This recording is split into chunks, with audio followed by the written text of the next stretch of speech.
To mark a seller as featured on the homepage, follow these simple steps. Log into the admin panel using your credentials. On the left menu, click All Users.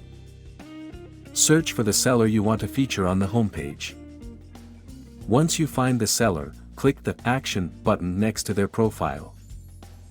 Select Mark as Featured from the drop-down menu. After completing this action, the seller's profile will now appear on the homepage under the Featured section. If you want to remove the seller from the Featured section, repeat the same process. Simply click the Mark as Featured button again, and the seller will be removed from the homepage. That's it. You've successfully marked a seller as featured, or removed them, on the homepage.